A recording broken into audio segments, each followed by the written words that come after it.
ils ont disséqué, oui c'est un terme chirurgical mais ça peut s'appliquer à tout le monde, ils ont disséqué les 16 quatuors à cordes écrits par Beethoven sur une période de 25 ans.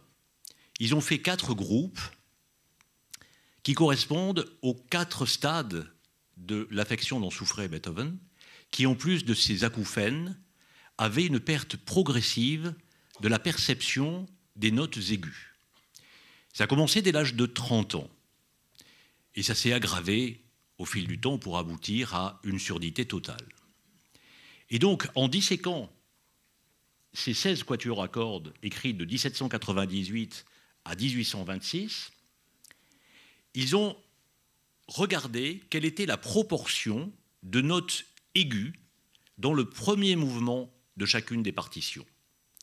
Ils ont constaté qu'au tout début de l'affection, il y avait à peu près 8 à 10% de notes aiguës dans l'écriture du premier mouvement par Beethoven.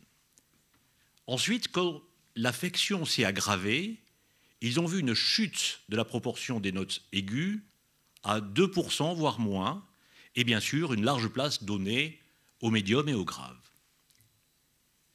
Et à la fin, lorsque Beethoven a été totalement sourd, ils ont vu une réascension de la proportion des notes aiguës dans son écriture, jusqu'à 5% et plus.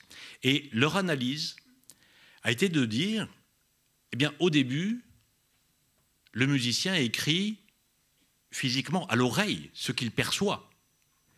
Au début, il entendait de moins en moins les notes aiguës, donc il en a appauvrissé son écriture. Mais quand il est arrivé à une surdité totale, une absence de perception auditive, il a travaillé avec sa mémoire sonore. Il écrivait avec ce qu'il entendait dans sa tête. Et donc là, il a réintégré les notes aiguës, puisque son handicap de perception était transcendé par sa mémoire musicale qu'il remettait au service de son écriture.